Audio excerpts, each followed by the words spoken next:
Hebreo Kabanata 10. Pagkat ang batas na nagtataglay ng isang anino ng mabubuting bagay na darating, at hindi ng pinakalarawan ng mga bagay, sa pamamagitan ng mga haing iyon na inihahandog nila taon-taon ay hindi maaaring makapagpasakdal sa mga pumaparoon doon. Pagkat kung magkagayon ay hindi ba sila matitigil na ihandog? Dahil sa ang mga mananamba na minsan ay nalinis ay hindi na magkakaroon pa ng budi ng mga kasalanan. Ngunit sa mga haing iyon ay may isang pag-alaalang muli na ginagawa sa mga kasalanan bawat taon. Pagkat hindi ito maaari na ang dugo ng mga lalaking baka at ng mga kambing ay makapag-alis ng mga kasalanan. Kaya nga nang dumarating siya sa sanlibutan, ay sinasabi niya, hain at paghahandog ay hindi mo nais, ngunit isang katawan ang inihanda mo na sa akin. Sa mga sinusunog na handog at mga hain patungkol sa kasalanan ay wala kang naging kaluguran. Sa gayon ay sinabi ko, narito, dumarating ako, sa balumbon ng aklat ay nasusulat ito tungkol sa akin, upang gawin ang kalooban mo, O Diyos. Sa itaas ng sinabi niya, hain at handog at mga sinusunog na handog at handog patungkol sa kasalanan ay hindi mo nais, ni may kaluguran doon, na ihinahahandog sa pamamagitan ng batas. Sa gayon ay sinabi niya, narito, dumarating ako upang gawin ang kalooban mo, O Diyos. Inaalis niya ang una, upang maitatag niya ang ikalawa. Sa pamamagitan ng kaloobang ito ay pinababanaw tayo sa pamamagitan ng paghahandog ng katawan ni Hesus Kristo minsan magpakailanman. At ang bawat pari ay tumatayo araw-araw na nagmiministeryo at naghahandog ng kalimitan ng gayon ring mga hain, na hindi maaaring makapag-alis ng mga kasalanan. Ngunit ang taong ito, pagkatapos na makapaghandog siya ng iisang hain patungkol sa mga kasalanan magpakailanman, ay naupo sa kanang kamay ng Diyos.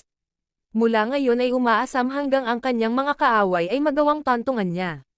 Pagkat sa pamamagitan ng iisang paghahandog ay pinasakdal na niya magpakailanman silang mga pinapabanal. Kaya nga ang banal na diwa rin naman ay isang saksi sa atin, pagkat pagkatapos nyon ay sinabi niya noong una.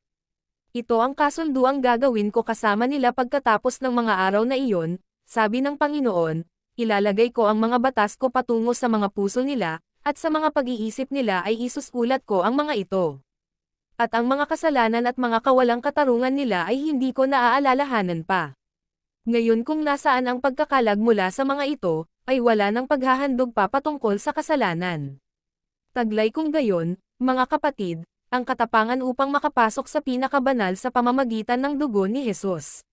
Sa pamamagitan ng isang bago at buhay na daan, na itinalagang ganap na niya dahil sa atin, sa pamamagitan ng tabing, iyon ay kung sasabihin ay, ang kanyang laman. At mayroong isang mataas na pari sa itaas ng bahay ng Diyos. Lumapit tayong may isang totoong puso sa lubos na katiyakan ng pananampalataya, na ang mga puso natin ay nawisikan mula sa isang masamang budi, at ang mga katawan natin na nahugasan ng dalisay na tubig. Panghawakan nating mahigpit ang pahayag ng pananampalataya natin ng walang pag-aalinlangan, pagkat matapat siyang nangako winking face. At isaalang-alang natin ang isa't isa upang udyukan sa pagmamahal at sa mabubuting gawa. Na hindi pinapabayaan ang sama-sama nating pagtitipon, gaya ng ugali ng ilan, kundi nagtatagubalinan sa isa't isa, at lalong-lalo na, gaya ng nakikita ninyong papalapit na ang araw.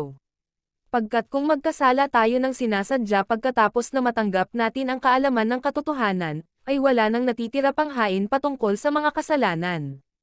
Kundi isang tiyak na nakakatakot na paghihintay sa paghuhukom at nagliliyab na pagkagalit, na lalamon sa mga katunggali.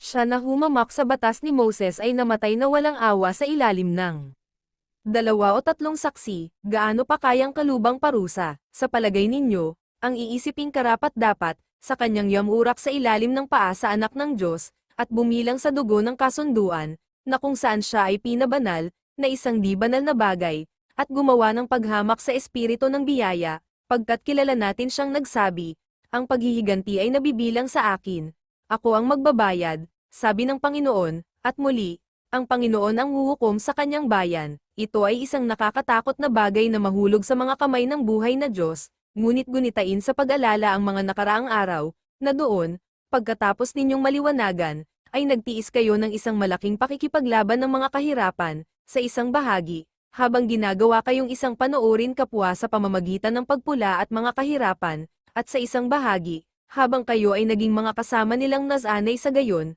Pagkat nagkahabag kayo sa akin sa mga tanikala ko, at tinanggap na may galak ang pagsamsam sa mga ari-arian ninyo, na nalalaman sa inyong sarili na mayroon kayo sa langit ng isang mas mabuti at isang nananatiling kayamanan, huwag itakwil kung gayon ang pagkakatiwala ninyo, na ito ay may dakilang kabayaran ng